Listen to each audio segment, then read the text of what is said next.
Bonjour, quel plaisir de te retrouver. Profitons pleinement de cet instant. Retrouve toute la collection de livres d'analyse sur l'âme-de-l'œuvre.fr. Les fables de La Fontaine. On a tous quelques vers en tête, non? Une morale qu'on a apprise quand on était petit, Ah oui, tout à fait. Des souvenirs d'école pour beaucoup. c'est ça. Mais ces histoires qu'on croit connaître par cœur, elles cachent souvent une profondeur assez incroyable, surtout quand on y revient plus tard. Exactement. Alors aujourd'hui, on va plonger dans quelques textes bien précis. On se concentre sur le livre 3 des fables. Un livre très riche. Nos sources, ce sont les fables elles-mêmes, ces petits récits avec des animaux ou des humains, mais toujours pleins de sagesse. Des trésors de la littérature française, il faut le dire. L'objectif, c'est d'aller un peu plus loin que la morale pour enfants, vous voyez, essayer de déceler les observations vraiment fines sur la nature humaine, sur la société, même sur la façon dont on prend des décisions. Oui. Des situations simples, presque banales en apparence, Oui, un renard, un âne... voilà, pour en fait analyser des mécanismes humains hyper complexes. C'est léger en surface, mais dessous il y a une vraie critique sociale, une psychologie très pointue. Alors, commençons peut-être par une situation que je pense beaucoup de gens reconnaîtront, cette difficulté à choisir quand on est submergé par les avis des autres. Ah oui, C'est le cœur du meunier, son fils et l'âne, n'est-ce pas? exactement, c'est l'exemple parfait. Bon, l'histoire, rapidement. Un meunier, son fils, ils veulent vendre leur âne. Et pour satisfaire tout le monde, ils essayent toutes les configurations possibles pour le transporter, suite aux critiques des passants. C'est ça. Porte-le, mets le fils dessus, non, le père, ah non les deux, mais non, marcher à côté. Et à chaque fois, c'est quelle farce, le plus âne des trois, descendez jeune homme, quelle honte, ils sont fous ces gens, beau trio de baudets. Bref, ils se font ridiculiser. C'est terrible pour eux. Et ça illustre parfaitement cette pression sociale. Le regard des autres qui finit par complètement paralyser le pauvre meunier. Oui, il ne sait plus où donner de la tête. Il est pris dans une sorte de tourbillon d'opinions contradictoires. Et La Fontaine, à travers la citation attribuée à Malherbe dans la fable, il pointe l'absurdité de vouloir, je cite, « contenter tout le monde et son père ». C'est juste impossible. C'est vrai que cette recherche d'approbation universelle, ça mène nulle part. Mais alors, quand le meunier finit par craquer et dire « j'en veux faire à ma tête », est-ce qu'il n'y a pas un risque inverse, celui de s'entêter sans écouter personne? Où est l'équilibre d'après vous? C'est une excellente question. La conclusion de la fable, il le fit et fit bien. Elle semble valoriser cette décision, cette autonomie de jugement. D'accord. Mais attention, je ne crois pas que ce soit un éloge de l'obstination pure et simple. C'est plutôt une reconnaissance très pragmatique. Face à une cacophonie d'avis divergents, la seule façon d'agir, c'est de choisir sa propre ligne. De prendre une décision, même si elle n'est pas parfaite. Voilà. Ce n'est pas forcément la meilleure décision dans l'absolu, mais c'est sa décision. Il l'assume. Ce que la fable critique avant tout, c'est l'inconstance, cette dépendance maladive au jugement des autres. Je vois. Et c'est une leçon sur la nécessité de se forger sa propre opinion, de tenir un cap face au bruit ambiant. C'est intéressant parce que ça dialogue avec une autre dynamique sociale très importante, l'interdépendance. Oui, tout à fait. Si le meunier doit apprendre à décider seul, les membres et l'estomac nous rappellent qu'on fait tous partie d'un ensemble. Tout à fait, le lien est très pertinent. Là, on passe de l'individu face à la foule à l'individu dans un système. L'histoire, c'est celle des membres du corps, les mains, les bras, les jambes, qui se révoltent contre l'estomac. Messergaster, comme il l'appelle. Oui, Messergaster. Il l'accuse d'être un paresseux, un oisif, pendant qu'il bosse dur. Alors, il décide de faire grève. Plus rien pour l'estomac. Et évidemment, le résultat est désastreux. Catastrophique, oui. Tout le corps s'affaiblit, y compris les membres grévistes eux-mêmes. C'est là qu'ils comprennent. L'estomac, en fait, il n'est pas du tout parasite. C'est lui qui transforme et qui redistribue l'énergie à tout le monde. La Fontaine fait même un parallèle historique, c'est ça? Oui, il le mentionne explicitement. Il compare ça à l'histoire de Menenius Agrippa, qui calme une révolte de la plèbe romaine contre le Sénat avec une métaphore similaire. L'allégorie est très claire. Donc, une métaphore du corps social ou politique. Exactement. Pour La Fontaine, à son époque, c'est une façon de défendre le rôle, disons, centralisateur du pouvoir royal. L'idée forte, c'est que chaque parti, Même celle qui a l'air de juste recevoir, comme l'estomac ou le roi, a une fonction essentielle. D'accord. L'estomac, il reçoit et donne, et la chose est égale. Il faut qu'il reçoive pour pouvoir redistribuer. C'est un centre vital.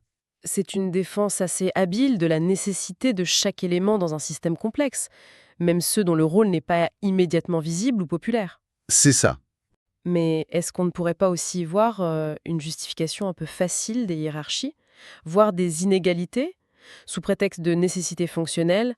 Est-ce qu'on ne risque pas de légitimer un système où certains semblent juste profiter? C'est une lecture critique qui est possible, bien sûr. Si on isole la fable, on peut l'interpréter comme ça. Cependant, je pense que le message premier de La Fontaine, c'est moins une justification rigide de la hiérarchie qu'un plaidoyer pour la reconnaissance de l'interdépendance. Ah oui. Hein. Oui, et pour la coopération. Il met surtout en garde contre les révoltes un peu aveugles qui finissent par nuire à tout le monde, y compris à ceux qui se révoltent. C'est une leçon sur la complexité. On ne peut pas juger un élément sans comprendre son rôle global. Le vrai danger, c'est la méconnaissance mutuelle des fonctions de chacun. D'accord, je comprends mieux la nuance. Alors, après l'individu et la foule, puis l'individu dans le système, explorons une autre facette. La confrontation. La ruse contre la naïveté. Ah, là on arrive à un classique. Le renard et le bouc, bien sûr. Un chef-d'œuvre de tromperie. Le scénario est tout simple. Un renard et un bouc ont soif, ils descendent dans un puits. Ils boivent. Jusque-là, tout va bien. Sauf qu'il faut remonter. Et le renard, lui, il est malin. Il a déjà une idée. Il va se servir du bouc comme d'une échelle. Oui, il l'embobine avec de belles paroles, il le flatte presque en lui expliquant son plan. Lève tes pieds en haut, le long de ton échine, je grimperai. Après quoi, je t'en tirerai. Et le bouc, naïf comme tout, trouve l'idée géniale. Par ma barbe, dit l'autre, il est bon. Il ne réfléchit pas plus loin. Il s'exécute, le renard grimpe sur lui, sort du puits. Et là, il abandonne le pauvre bouc au fond. Avec en prime un petit sermon bien moqueur sur son manque de jugement. Si le ciel tu donnais par excellence autant de jugement que de barbe au menton, c'est cruel, mais c'est une illustration parfaite du contraste. D'un côté, la planification, l'intelligence stratégique du renard, de l'autre, l'impulsivité et le manque de prévoyance totale du bouc. Ouais. Le renard, lui, comme le dit la morale, en toute chose, il faut considérer la fin. Il anticipe. Le bouc, il est juste dans l'instant présent, sa soif. Il n'a aucun esprit critique face au plan du renard. Sa fameuse barbe, symbole de sagesse supposée, ne lui sert à rien. Ce qui est un peu troublant, peut-être, c'est que la fable semble presque admirer l'efficacité du renard. Même si ce qu'il fait est mal, non? On a l'impression que La Fontaine valorise cette intelligence pratique, cette capacité à se tirer d'affaire. C'est vrai, il y a un réalisme un peu froid, un peu cynique. La Fontaine ne condamne pas moralement le renard dans cette fable. Il constate son succès. Il constate, oui. Il constate que l'intelligence, même rusée, l'emporte sur la bêtise ou l'imprévoyance. La leçon, c'est avant tout un avertissement sur la nécessité d'être prudent, d'anticiper. En gros, dans un monde où il y a des renards, mieux vaut ne pas être un bouc. Cet aspect de ruse, de méfiance nécessaire, ça prend une tournure encore plus sombre quand ça ne concerne plus juste deux individus, mais des groupes entiers. On le voit bien dans Les loups et les brebis. Oui, là on change d'échelle et le ton devient plus grave, c'est vrai. Fini le cynisme un peu léger. On est dans une vision assez pessimiste des relations entre, disons, des ennemis considérés comme naturels. L'histoire commence pourtant bien, mais une guerre longue entre loups et brebis se termine par une trêve. Une paix, oui, scellée par un échange d'otages. Les louveteaux d'un côté, les chiens de garde des brebis de l'autre. Ça semble équilibré. Un accord de confiance, en quelque sorte. Mais ça ne dure pas. La nature, comme on dit, reprend le dessus. C'est ça. Les louveteaux grandissent, deviennent des loups adultes, friands de tuerie, dit La Fontaine. Et dès qu'ils en ont l'occasion, quand les bergers sont absents, ils trahissent la paix. C'est une trahison terrible. Ils massacrent les agneaux. Et pire encore, ils s'attaquent aux chiens.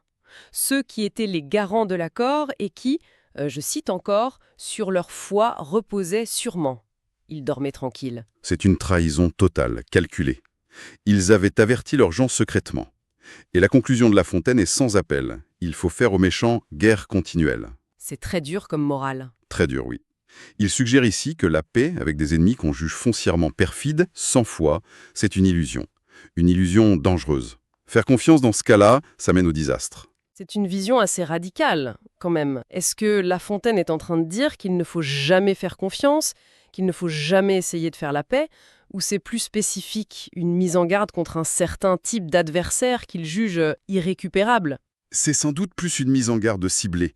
Ça reflète peut-être les réalités politiques de son temps ou certains préjugés, mais ça résonne aussi comme un avertissement plus général sur les dangers de la naïveté, surtout en matière de sécurité et de relations de pouvoir. D'accord. Il ne dit pas que toute paix est impossible, mais il dit que la confiance doit se baser sur une évaluation réaliste de l'autre.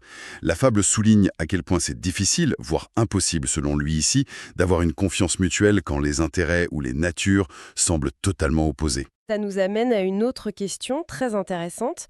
Comment la vérité d'une situation est présentée? Parfois, tout dépend de qui raconte l'histoire, n'est-ce pas? Absolument. C'est le thème central de Le lion abattu par l'homme. Une fable très courte, celle-là. Très courte, mais très très forte. On voit une peinture. Sur cette peinture, un homme est en train de terrasser un lion. Forcément, les humains qui regardent ça s'en vantent. C'est la preuve de notre supériorité. Et là, un lion passe par là, et il commente, avec une ironie assez géniale. Oui, l'homme gagne sur le tableau, parce que c'est un homme qui a peint. C'est exactement ça. L'ouvrier vous a déçu. Il avait la liberté de feindre. Le lion ajoute en substance, si mes copains lions savaient peindre, le tableau serait sans doute un peu différent. C'est une leçon incroyable sur la subjectivité, sur le pouvoir de celui qui tient le pinceau ou la plume, qui contrôle le récit. Tout à fait. La perspective change absolument tout. Le message est limpide. Il faut toujours se demander qui raconte l'histoire, quelles sont ses intentions, quel est son point de vue, pourquoi il la raconte comme ça. C'est un appel à l'esprit critique qui est d'une actualité folle aujourd'hui, avec tous les récits, toutes les images qui nous bombardent. La Fontaine nous dit « Attention, chaque histoire est une construction ». C'est ça. Et cette finesse psychologique, on la retrouve même dans des fables encore plus courtes, comme l'incontournable, Le renard et les raisins. Ah oui, celui-là tout le monde le connaît. Le renard affamé qui n'arrive pas à attraper des raisins parce qu'ils sont trop hauts. Et que dit-il à la fin? Ils sont trop verts et bons pour des goujats. Difficile de faire plus court. Et pourtant, quelle justesse psychologique. C'est l'origine de l'expression anglaise « sour grapes », les raisins amers. C'est ce mécanisme de défense qu'on a tous un peu. Oui, le dénigrement. Exactement. Dénigrer ce qu'on ne peut pas avoir pour protéger son ego, pour ne pas affronter la frustration. Puisque je n'y arrive pas, c'est que ça n'en valait pas la peine de toute façon. C'est universel. Et La Fontaine le croque en quelques vers. Épatant. C'est fou comme ces quelques fables du livre 3, finalement, elles couvrent un spectre hyper large de nos comportements. On a vu l'indécision face aux autres avec le meunier, Oui. l'importance de chaque rôle dans un système avec les membres, L'interdépendance, oui. les jeux de pouvoir, la ruse, la trahison avec le renard et le bouc, les loups et les brebis, La prudence nécessaire.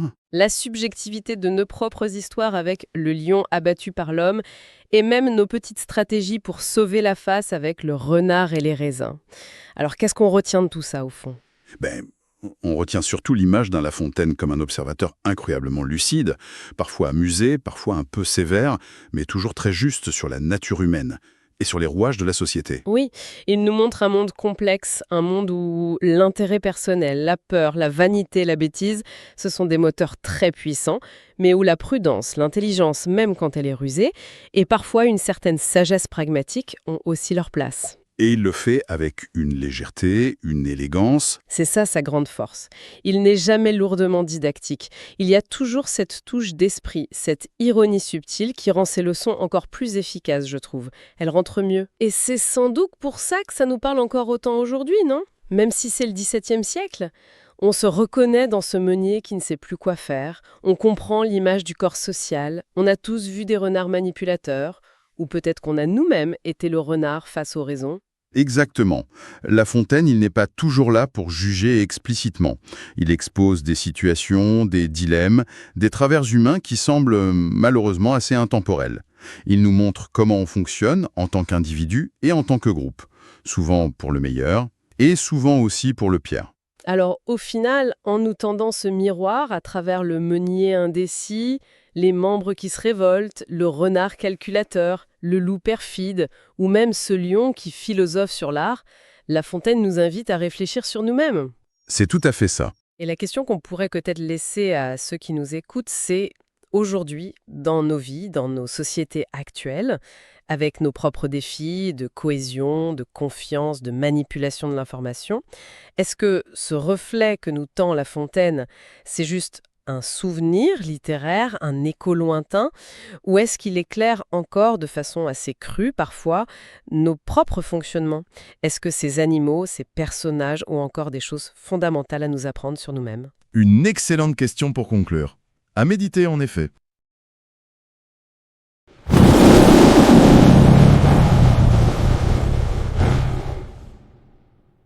Abonnement, j'aime, commentaire et partage, je t'en prie, pour diffuser mes fables et ma sagesse.